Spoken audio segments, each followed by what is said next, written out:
nesta manhã já vamos meditar na palavra do Senhor.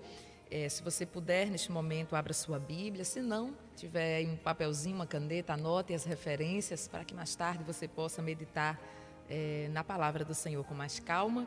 Nós vamos ler nesta manhã na carta que o apóstolo Paulo escreveu à igreja de Éfeso, capítulo 5, versículos 15 e 16. Carta de Paulo aos Efésios, capítulo 5, versículos 15 e 16, nos diz a palavra de Deus. Portanto, vede prudentemente como andais, não como nécios, mas como sábios, remindo o tempo, porquanto os dias são maus. Vamos ler o 17.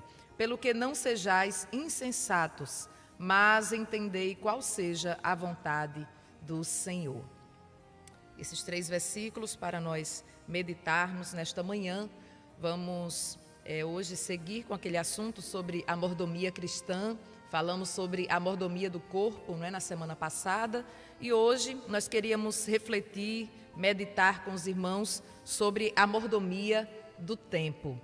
E quando falamos em tempo, não é, nos dias de hoje, fica difícil nós termos um gerenciamento muitas vezes correto do tempo devido a tantas atribuições, tantos afazeres, mas nós não podemos usar isto como desculpa, né? É claro que quanto mais o tempo vai passando, coisas vão surgindo, coisas que não precisávamos fazer, não é? Antigamente, no tempo dos nossos avós, pais, avós, bisavós. Hoje é uma necessidade. Por exemplo, não é, cursos que não eram exigidos, né? Hoje você vai até o pós-doutorado e sai estudando por aí, é muita coisa, é muita ocupação. Mas se a gente considerar também as dificuldades que haviam antigamente, né? Elas tinham que ir ao rio para lavar roupa, né? Com aquelas bacias de roupa, e às vezes passavam a manhã inteira lavando roupa. Hoje a dona de casa que tem uma máquina, né? Uma boa parte tem a máquina de lavar, põe ali, enquanto ela faz outra coisa, a roupa já está sendo lavada. Antigamente, para tomar café, tinham que ir lá para o pilão, né? Tinha o plantio do café, a colheita, e tinha que ir para o pilão. Era um processo muito mais demorado para se tomar uma xícara de café. Hoje você vai rapidinho no mercado, compra um pacotinho, e se não quiser fazer o café, ainda tem o solúvel, né? Que você põe na água, 1 minutinho o café está pronto. 1 minutinho não, bem menos que isso, né? Põe o café na água quente, já está pronto. Então, o tempo trouxe muitas outras demandas que não existiam, mas também trouxe facilidades, né? E nós temos que entender que Deus concede a todos o mesmo tempo. Cada dia tem 24 horas para todo mundo, uma semana tem 7 dias para todos, um mês, né, tem entre 28 e 31 dias, o ano 365 ou 366, e isso não muda. Um grupo de pessoas não recebe um privilégio de tempo maior, de ter um tempo maior. É o mesmo tempo para todos. E nós precisamos, hoje mais que nunca, buscarmos em Deus sabedoria, porque Deus é a fonte de sabedoria. E Tiago, aconselhando os irmãos, dizia: quem não tem sabedoria, peça a Deus, que a todos dá liberalmente e não lança em rosto, e ser-lhe-á dada. Então, a palavra nos garante que se nós buscarmos a sabedoria, não é, no lugar certo, na fonte que é Deus, nós vamos encontrar. Deus não lança em rosto, inclusive, Ele dá de bom grado a todos que buscarem a sabedoria. E ela é necessária, é um ingrediente essencial, fundamental, para nós termos disciplina e sabermos gerenciar corretamente este tempo. E quando falamos de tempo, principalmente de pouco tempo, é necessário que nós tenhamos a compreensão de que precisamos ter uma noção clara e correta acerca das nossas prioridades. Não é possível se ter tudo, não é possível se fazer tudo. Então eu tenho que buscar em Deus sabedoria para pensar o que é que não pode ser deixado de lado, não é? O que é que eu tenho que fazer primeiramente? Quais são as minhas prioridades? Quais são as coisas mais importantes para mim e que eu devo priorizar? E é preciso buscarmos em Deus a sabedoria, equilíbrio, discernimento, para que nós possamos escolher e aplicar corretamente, o nosso tempo, levando sempre em conta que existem prioridades que não podem ser deixadas de lado, né? Não podemos substituir, trocar o essencial por aquilo que é supérfluo, né? O supérfluo ele pode ser facilmente deixado de lado, e deve ser, mas o essencial ele tem que ser priorizado. Que Deus nos ajude e nos oriente para que tenhamos uma sábia condução do tempo que nos resta. Então, nós precisamos, né, ter atividades planejadas, precisamos ser disciplinados, e eu não acho muito fácil, né? Cada pessoa tem um jeito de ser, um temperamento, às vezes o próprio jeito de ser, o temperamento, a forma como a pessoa foi educada, né, já propicia, já facilita para que a pessoa seja disciplinada no dia a dia com relação às suas atividades. Outros já têm mais dificuldade, mas o bom é entender que é algo que podemos aprender, é algo que podemos nos educar a respeito, né? É algo que podemos nos esforçar por ter uma vida disciplinada, não apenas espiritualmente falando, mas em todas as esferas da nossa vida, porque organizando bem o tempo, né, vai inclusive sobrar tempo para que a gente possa também descansar, porque a vida não é só de trabalho, né? Precisamos descansar a mente, descansar o corpo, ter um momento ali de lazer com a nossa família, um momento saudável, e que tudo seja feito para a glória de Deus. Mas eu queria ir lá para o livro de Eclesiastes, porque falar sobre tempo e não pensar em Eclesiastes 3 é quase impossível, não é verdade? Sempre nos vem à mente Eclesiastes, capítulo 3, sei que muitos já conhecem, não é, de cor esse texto da palavra, em que a palavra nos lembra que há um tempo determinado por Deus para todas as coisas. Versículo 1 diz: tudo tem o seu tempo determinado e há tempo para todo o propósito debaixo do céu. E ele cita aqui, eu não vou ler por conta do tempo, mas você pode continuar a leitura aí na sua Bíblia, do versículo 2 ao versículo 8, né? Ele cita alguns tempos colocando antônimos, né? São ações opostas. Por exemplo, eu vou ler o primeiro aqui, o primeiro tempo, que é há tempo de nascer e tempo de morrer. Isso é fato, né? E justamente por saber que entre o nascer e o morrer há aí um intervalo, há um tempo de vida que Deus reservou para cada um. Uns têm um tempo mais longo de vida, outros têm um tempo mais curto, mas que dentro desse tempo nós temos aí oportunidades de vivermos cumprindo a função e a missão para a qual Deus nos fez, que é vivermos para a glória do seu nome. E os últimos tempos que ele menciona aqui no versículo 8, diz tempo de guerra e tempo de paz, né? Na NVI diz tempo de lutar e tempo de viver em paz. Graças a Deus, né? Que não é todo o tempo que é o tempo de guerra.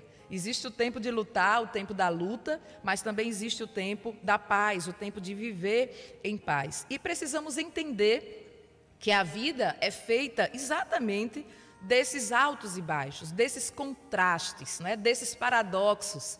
E nós precisamos de graça da parte de Deus para entender que precisamos passar por esses tempos que são difíceis, como o escritor, não é, de Eclesiastes, o sábio Salomão coloca, tempos que são de refrigério, mas sempre com sabedoria diante de Deus e nos portando como servos, como cristãos.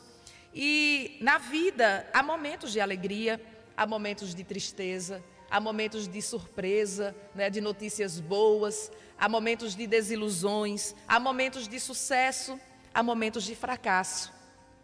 E precisamos entender isto, e precisamos compreender que muitas vezes, para que o tempo de paz seja estabelecido, é preciso passar por um tempo de guerra, é preciso lutar.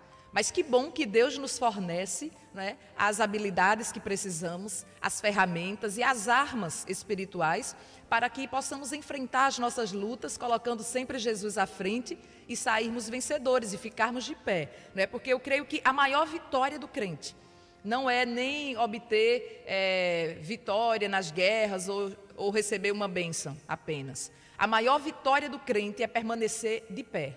Seja qual for o momento, seja qual for a situação, ele estar firmado na rocha, porque construir na areia, você gasta muito menos tempo para construir na areia. Não é verdade? É muito mais fácil, é muito mais leve, mais suave.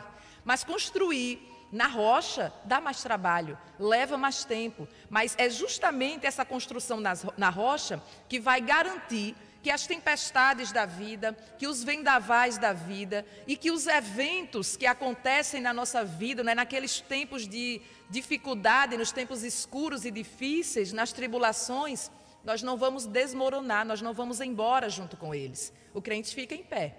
E o crente louva, e o crente adora, né? Na noite ou no dia, na luta ou no tempo de paz, quando ele está triste e quando ele está alegre. E o segredo, quem não conhece Jesus não entende, mas quem vive pela graça, quem vive pela fé, quem está debaixo da potente mão de Deus e quem sabe se alimentar durante o tempo que tem em Deus e na sua palavra, conhece o segredo. O segredo é usar o nosso tempo para nos munirmos das armas de Deus, para nos prepararmos para que possamos ficar em pé, uma vez que a vida é feita de momentos contrastantes, né? E nós vemos também, esse texto nos traz a ideia de que há uma ocasião certa para cada fase da vida, né? Para cada momento da vida. E é preciso ter esta noção, por isso que estamos trazendo algumas considerações sobre o tempo, é preciso termos esta ideia, esta noção de que é necessário esperarmos o tempo certo das coisas.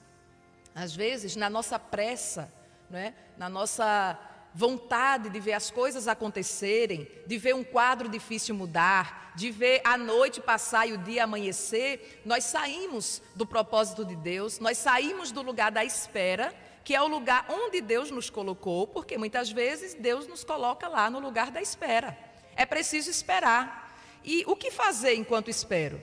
Não tem muita coisa a se fazer muitas vezes. É esperar, confiando, lendo a palavra, meditando, crendo acima de qualquer coisa, porque são nesses momentos, né, no tempo da espera, aquele tempo off em que nada acontece, que a nossa fé é testada. E que o inimigo ele lança muitos dardos inflamados para atacar a nossa mente, o nosso coração, de que não vale a pena esperar, de que o tempo está passando, né? Nós sempre dizemos o tempo voa, e é verdade, o tempo urge, o tempo passa muito rapidamente. Então, é preciso nós estarmos firmados na rocha para não desanimarmos neste momento de espera e mantermos a nossa fé acesa, inabalável em Deus. Se você quer se resguardar e ficar de pé no momento da espera, só tem esse caminho, é buscar graça na fonte e esperar animado. Porque esperar resmungando, murmurando, saindo do lugar, você só vai atrapalhar mais ainda o processo. Você só vai prejudicar o seu próprio tempo de espera. Porque nós precisamos cumprir cada etapa. Há tempo para todo propósito, há tempo para toda ocasião. E não adianta, não é? Um bebê, por exemplo, ele tem o tempo de mastigar, de ingerir um alimento sólido. Quando ele é bebezinho, ele está amamentando ao seio de sua mãe, ou ele toma um leite, não é? Porque ele não pode ingerir o alimento sólido, mas vai chegando o tempo em que ele já é capaz de mastigar, né, de engolir, ou seja, o seu corpo vai amadurecendo e ele vai podendo passar para a fase seguinte. Então não adianta pular etapas, porque elas vão nos fazer faltas. Cada coisa a seu tempo. A Bíblia diz nesse mesmo capítulo que Deus fez tudo formoso a seu tempo. Deus não erra, né? Ele não se atrasa, ele não adianta, ele chega sempre na hora certa. E o apóstolo Paulo, entendendo essa urgência do tempo, ele aconselhava, orientava os irmãos em Efésios, onde nós lemos no capítulo 5, dizendo que os irmãos deveriam andar prudentemente. Aqui é o segredo para gerir bem o tempo. É andar prudentemente, não como nécios, né? Ou seja, louco. Alguém que não leva as coisas a sério, alguém que age com loucura e não com sabedoria.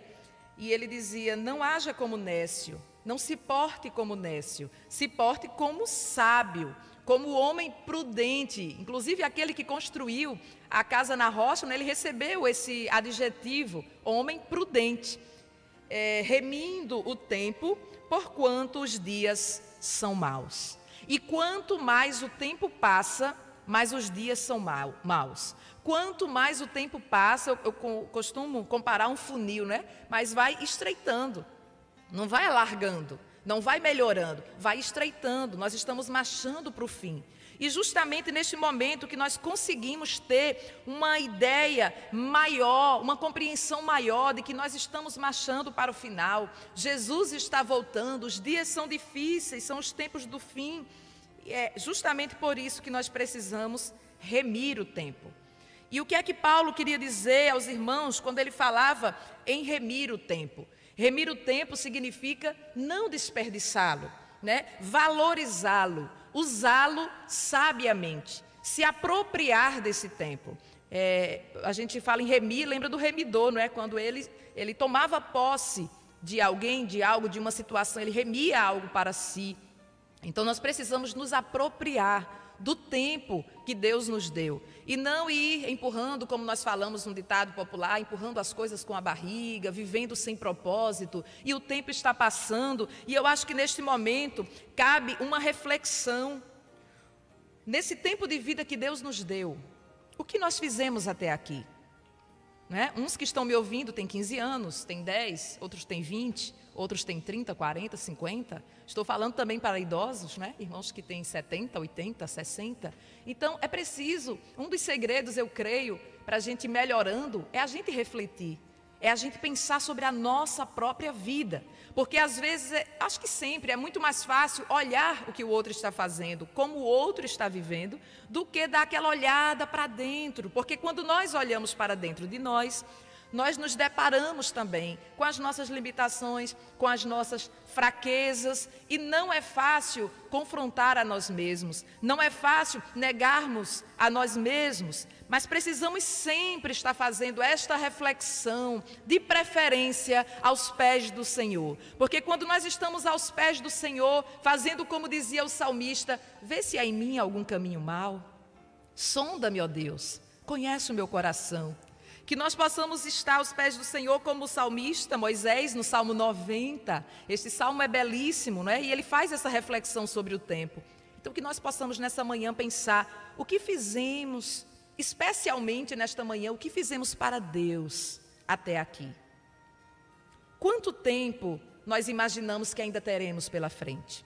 Né? Quem já tem 70, 80 anos sabe que tem bem menos tempo, pela lógica, né? De uma visão assim geral, do que quem tem 20, 30. Porém, não temos o controle sobre o futuro. Pode ser que alguém de 80 fique, alguém de 20 vá, como nós vemos acontecer isso sempre. Então, o tempo não está nas nossas mãos. Quem é o dono do tempo é Deus. Deus é o dono, nós somos os mordomos. Por isso que precisamos cuidar e administrar sabiamente este tempo. É preciso pararmos e pensar, neste tempo que eu penso, que eu creio, que ainda me resta, o que eu tenho projetado? O que eu tenho pensado para o meu futuro? Não é pecado fazer planos. A palavra de Deus, ela não condena o fazer planos. Pelo contrário, se a gente não se programa, se a gente não projeta nada, a gente realmente não constrói nada. O que a gente não pode é deixar Deus de fora. O que a gente não pode é deixar Deus à parte dos nossos planos. Né? A Bíblia nos ensina que precisamos confiar ao Senhor os nossos planos, os nossos projetos, e aí sim, eles serão estabelecidos. Por quê? Porque do coração do homem, coração no sentido de mente, de pensamento, de intelecto, do coração do homem são as preparações, são os planejamentos. Mas quem vai validar, quem vai dar a resposta e a palavra final é o Senhor. Então não dá para viver sem considerar que Deus é o Senhor do tempo, achando que o tempo é meu, achando que eu terei tantos anos pela frente, que eu posso fazer o que eu quiser do meu tempo. Não, nós somos mordomos e haverá uma prestação de contas.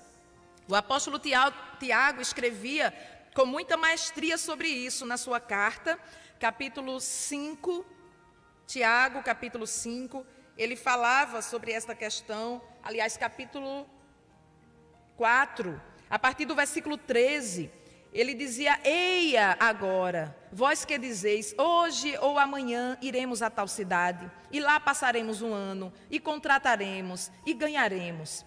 Digo-vos que não sabeis o que acontecerá amanhã.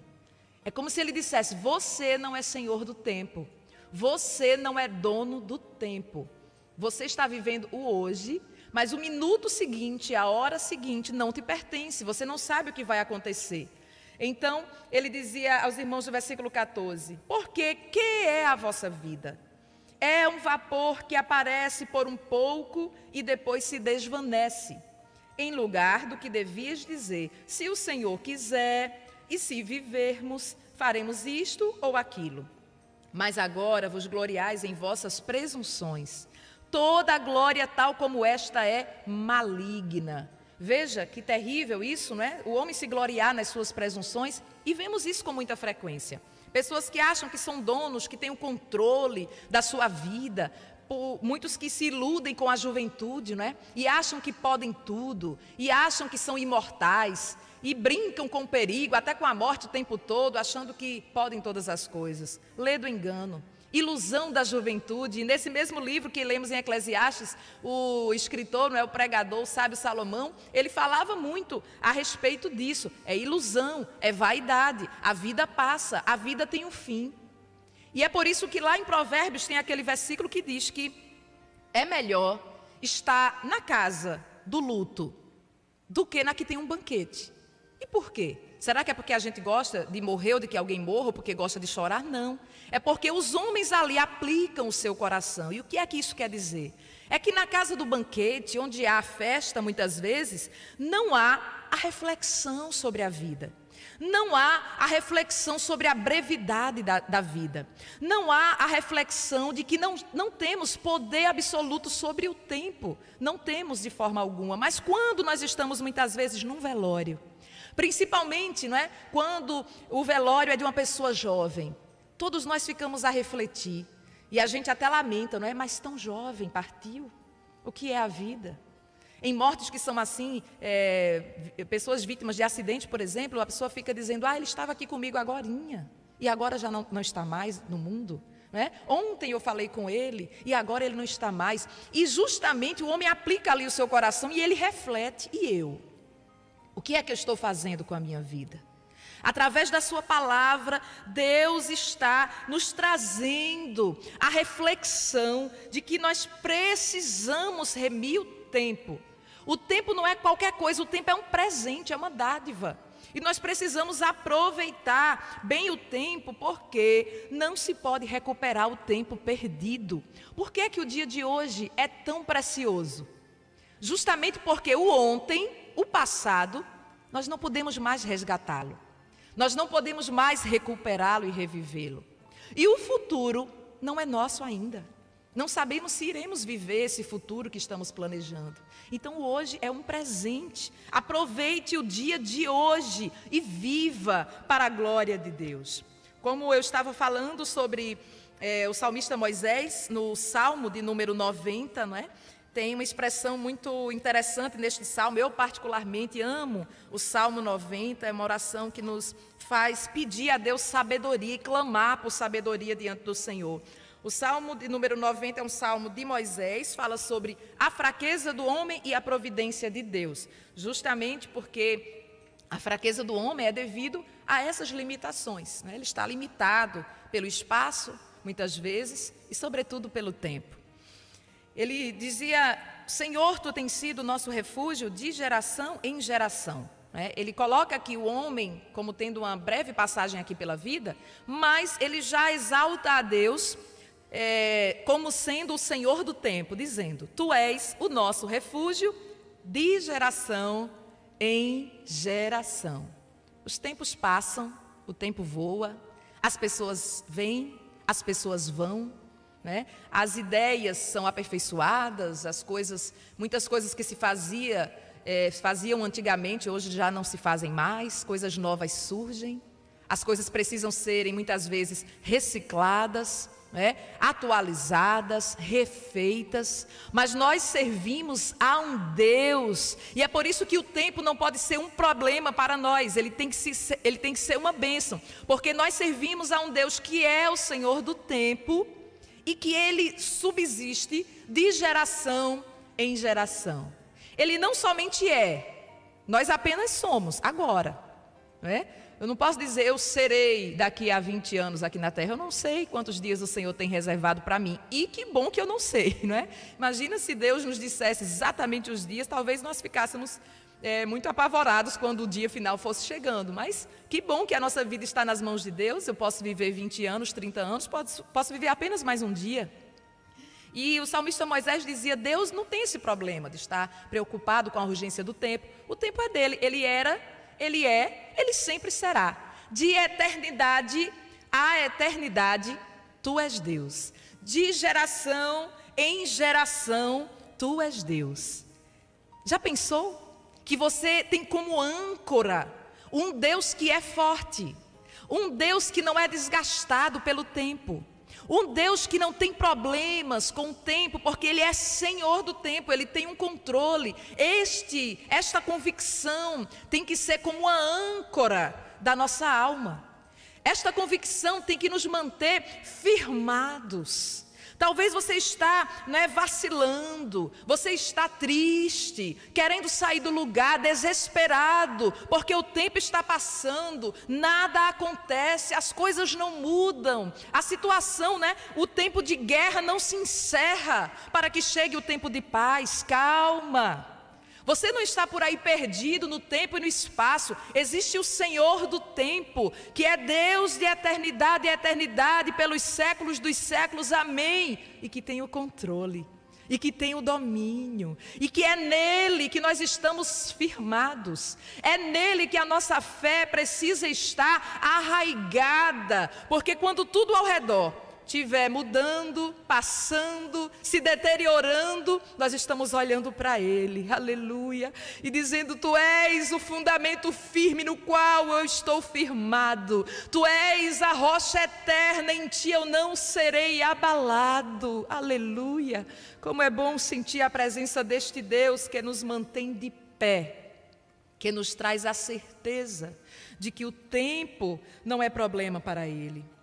E o tempo aqui está passando porque nós estamos, sujeitos a esse tempo cronos, que é medido aí em horas, em minutos e segundos, e o meu tempo já está acabando, mas eu queria ler aqui o versículo 12.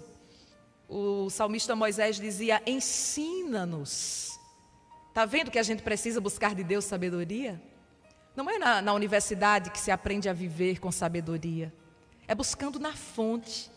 Ensina-nos a contar os nossos dias de tal maneira que alcancemos coração sábio.